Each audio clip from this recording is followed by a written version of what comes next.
Assalamualaikum warahmatullahi wabarakatuh. Salam teman, salam dari Masika Ngalap Barokah. Hari ini Jumat tanggal 10 Februari 2023, Masika berada di wilayah Cirebon. Ikuti perjalanan Masika dalam menelusuri dan membuka wawasan sejarah.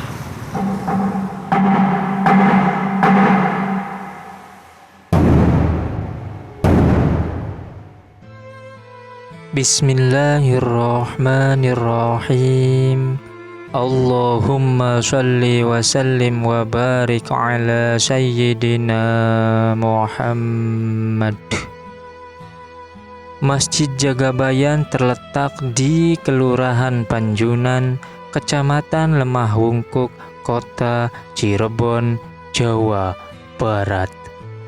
Diceritakan bahwa berdirinya Masjid Jagabayan tak lepas dari campur tangan Kesultanan Cirebon hingga menjadi kerajaan yang cukup berpengaruh pada saat itu.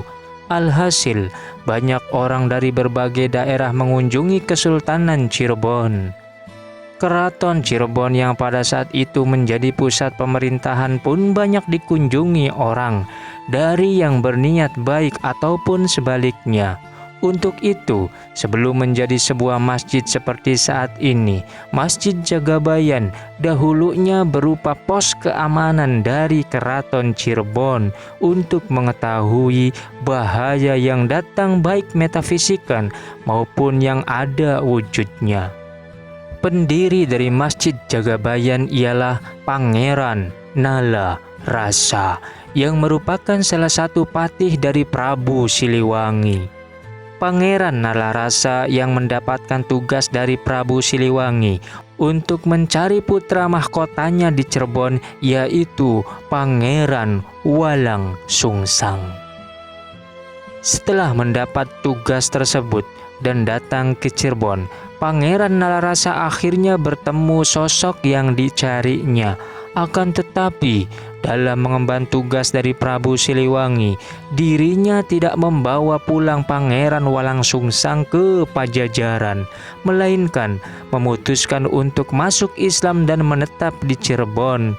Namanya ikut berganti menjadi Pangeran Jagabayan atau Pangeran Jagabahaya. Gelar Tumenggung Jayabayan pun didapatkan dari Sunan Gunung Jati. Pangeran Nalarasa yang berganti nama menjadi Pangeran Jagabayan yang mendirikan sebuah pos penjagaan. Pada saat itu, lokasi lampu merah Pekiringan Pasuketan terdapat sebuah gerbang masuk menuju Keraton Kanoman. Maka dari itu, daerah tersebut diberi nama Pekiringan Pasuketan yang berarti iring-iringan pasukan.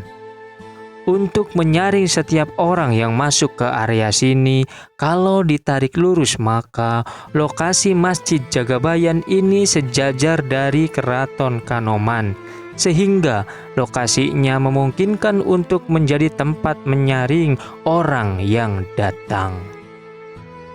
Perubahan dari pos penjagaan menjadi masjid seperti saat ini yaitu pada tahun 1437 Masehi.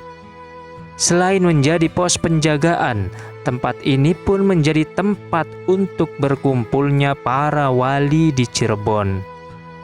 Sejarah didirikan menjadi masjid ini karena ketika musyawarah dilakukan, para wali ini sering sholat di pos penjagaan ini. Untuk lebih memudahkan, dibuatlah masjid sebagai pengganti pos penjagaan ini. Sebelum Keraton Kasepuhan sampai Masjid Panjunan berdiri, Jagabayan ini sudah lebih dahulu berdiri. Kondisinya pun masih sangat baik, meski terhimpit gedung hingga kios penjualan. Jalan masuk masjid yang hanya berupa gang kecil itu menjadi salah satu daya tarik dari para pengunjung. Jadi, jika diruntut dari awal berdirinya Masjid Jagabayan ini bahwasannya dahulu kala saat itu Keraton Pakungwati berdiri sebagai cikal bakal kerajaan atau Kesultanan Islam di Cirebon. Keraton Pakungwati didirikan Pangeran Cakrabuana, raja pertamanya yaitu Sunan Gunung Jati. Sunan Gunung Jati menjadi raja ketika baru pulang dari Tanah Suci menunaikan ibadah haji. Ia ke Cirebon pamit kepada ibu dan ayahnya yang saat itu menjadi permaisuri dan raja Mesir. Sunan Gunung Jati pun pergi meninggalkan ayah ibunya di Mesir.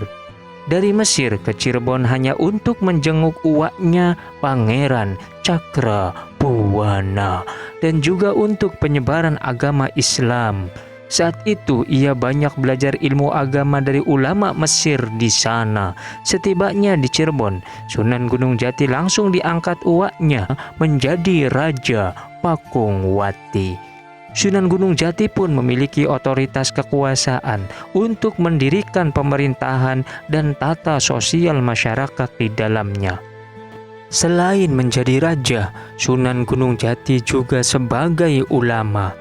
Sesudah sang Sunan menjadi raja, selanjutnya membuat pos-pos pertahanan atau mata-mata dari serangan musuh.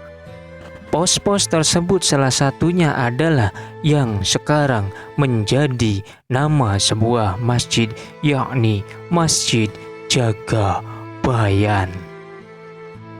Wallahu a'lam. Mudah-mudahan bisa memberikan manfaat, khususnya untuk pribadi, umumnya untuk yang menyaksikan dan mendengarkan video ini. Mohon maaf bila ada perbedaan versi. Wassalamualaikum warahmatullahi wabarakatuh.